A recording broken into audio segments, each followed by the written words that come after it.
I see some of you guys printed off. All you did work, printed off. Your boss printed it off. Which begs the question, were you sent here or did you come here? That will totally affect how much information you leave with, the answer to that question.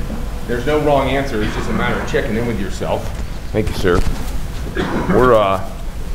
I'll introduce a couple of guys on my team. This is for training, nothing more. Nothing you say will get back to your managers, none of that. This isn't going to be produced on Triumph's website. This is just for us to have the content for some of our guys. So, switch me up, Ricky, when this thing runs down on the mic, okay? I'm Sam. I'm glad you guys are here. Craig, you made it. That's good. That's awesome. I'm glad you're here. We're worried about you. Some of us, several of us. You got Richard? You want to get another table brought in? You got it? Emily, you got a spot too? Okay. Let me just share with you what Triumph's really good at. They're really good at making stuff like that. You know what they're not good at? The administration of a meeting not in their town being run by somebody other than a Triumph employee. Hence your 7:30 start time, which is what the front desk told everybody, and the 8 o'clock start time, which is what the agenda told everybody, and the 9 o'clock start time, which was supposed to be actual. You know what I promise you we will do is have a good time today. I don't care what the agenda says. I don't care what the roster says. I don't care what the printout you have in your hand says. I promise you we will have a good time. We will talk about Triumph and motorcycles, and you will leave here smarter than when you came here. That I give you my word on. Fair enough?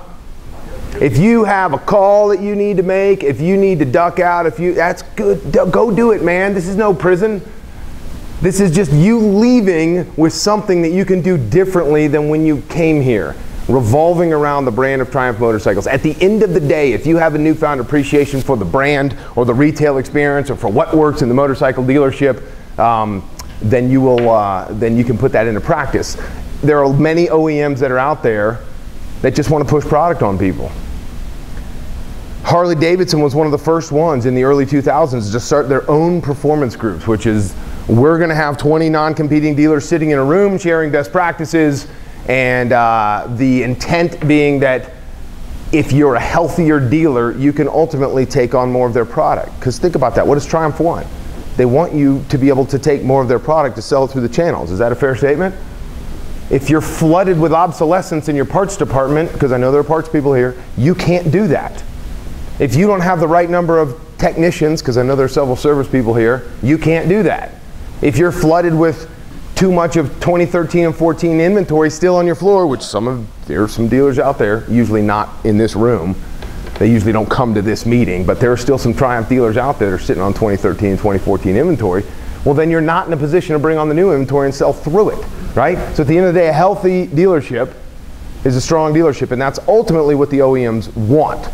Many of them don't go down that road as far as the retail experience, which is what this whole thing's about. It's about understanding the retail experience, all right? I recognize a lot of you guys from Austin and from California and from wherever I saw you in one of these meetings last, but how many of you have been through a boot camp before, specifically a boot camp? So about 5 or 6 of you. It's good. It's good to have you back. Tommy's been through my training about 7 times down in Arizona. Although not a boot camp, much of the same content trickling over. But we'll get into it here in just a second. Richard, anything you want to start with as a Triumph representative here today? Nothing? Not welcome? Thanks for coming. Thank you for coming, yes. Thank you. That's it? That's what I get? That's what I get. Usually Matt comes, and he's always got something to fire off, but he decides to stay home. I can't compete with you, so I'll be fine. There's no competition, buddy. Wait till I get a couple of these in me. I'm doing a bicycle race this weekend, and it's a pretty big one, which is why you'll see me doing a lot of this, sitting. And usually, for those of you who've been through my training, I end up getting myself worked up into a frenzy by the end of the day, jumping around and stuff. So I'm going to chill out a little bit on the chair today. I want to start in just a second with bicycle racing. And you may sit here and think about, what the hell does bicycle racing have to do with what we're talking about today? I specifically want to talk about the 14-year era of Lance Armstrong and what we know about that whole doping scandal, and you will see how it plays directly into what we're talking about today. But before I do, does anybody have any questions Anybody have anything? Anybody not have any idea why you're here? Like your boss just said, go. No clue? Yeah, okay, that's a good start. We're good. We've got everybody in the room. We've got people from Triumph Personnel to my team in the back, which those guys will introduce themselves here in just a little bit, to product specialists, frontline salespeople. I've got P&A people in the room. I've got service people in the room. I reviewed the roster a couple days ago. So we've got everybody in the room. We're going to talk about everything that happens inside of a dealership. I'm going to use some MIC data. I've been a member of the MIC Motorcycle Industry Council for 17 years now, which is basically to say that I give them a bunch of money and they tell me what brands sell in what parts of the country, which keeps me in front of the industry as far as what's selling, what's not. So we'll put up some year-to-date, end-of-year 2015 data, and then I'll give you some through May of this year data so we can see what's happening in the industry, what do we know that's selling in the industry. I'm going to give you guys a quick little intro, if everybody would take a minute when we go around the room. I always like to know who's in the room, not just for my benefit, so that everybody knows who's in the room. Take notes. I'm going to start with this one thing, which is take notes. First note I want you to write is this right here, which is good start. How about a black marker? Thank you, sir. 10, 30, 50, 70. I don't care if you take notes on the handout, the PowerPoint, which is on the screen, which was on the screen. A lot of you, my hope, were given the PowerPoint. And you printed off. I can see several of you printed page by page. The instructions were actually print 6 pages on one page, so you wouldn't have a whole 1-inch binder with you, but that's cool. You can take notes on that. You can take notes on the roster. You can take notes on the agenda. I don't care. I care that you take notes, because for those of you who've been through my training, either online or live in person, you know I talk in a very conversational manner. I bring a lot of stories into the equation. I will talk about the Tour de France and bicycle racing, and you'll be sitting there going, what the hell does this have to do with anything, until I connect the dots for you, and you're like, oh, that was a really good point, but you didn't write it down, which means you won't remember it tomorrow.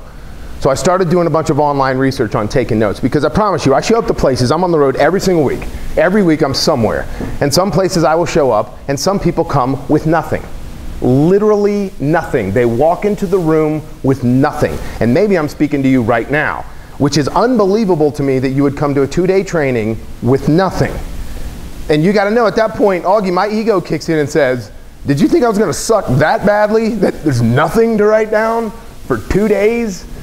So I hope that you came with something to write down, take notes with. But oftentimes when I see people not taking notes, it makes me wonder how much value they're going to get out of what we're going to talk about. And by the way, we're going to talk about it. I'm not going to talk to you for 2 days. We are going to talk about some things in the industry for 2 days.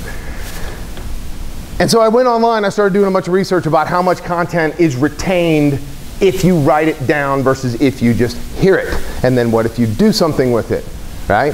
And those string of numbers right there, 10% is what you will take away from these 2 days if you don't take notes. If you just listen to what I have to say. And that means you being actively engaged, listening. But you're only going to take away 10% of the content. To which I say, is it worth your time sitting here for 2 days to only take away 10% of the content? Well, at the end of the day, I hope you walk away with some one thing tomorrow that you can do differently from being in here for 2 days. So, is it worth it? Well, if you got one thing out of it, it's worth it to me, but it's not worth it if you could have gotten a whole bunch more out of it by taking notes. So the 30 has to do with if you actually write the content down.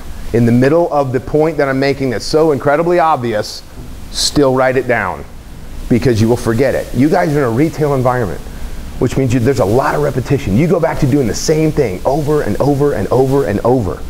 And as a result, you forget that little thing over here that was a good idea, or that suggestion that somebody made that was a good idea. Because the repetitiveness of the job, which you got to know, I think that's the hardest part of the job anyhow.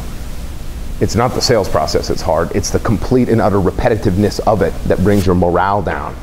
It's turning yourself back on like a light switch for everyone who walks in the door. That's really the hardest part of the gig. Anybody want to take a stab at the 50? What's the 50? If 10% is just hearing the information and 30% is you actually write it down, what's the 50? Participation. On what level? In here? That's actually part of the 30. Participation is part of 30, but it's good. If I could take you one step further, participation outside of here would start to, what's that? That's exactly it. Pull the notes out and look at what typically you sit in a meeting and write a bunch of notes down, and where's the notepad go when the meeting's done? Be honest. File folder. Let's just be optimistic and say it makes it to a desk drawer somewhere, right? You're like, God, I'm going to put that right there. It's important. And when do you pull that out of the desk drawer? Or I say, hey, Richard, I got to move this desk across the showroom floor. You want to give me a hand? Well, let's unload it first. And I unload it. I'm like, oh, yeah. Remember that? That was good. I know it was good. What would have happened if you looked at it before you had to move the desk across the floor? So take your notes out and review them. That's 50. When you actually look at the content. Now, the implied piece here is do something with it. Right? Go home and do something with it. Try something. Do something different as a result of what you're going to learn. That's implied, but that's not your 70. What's your 70? That's the implication, is that we're going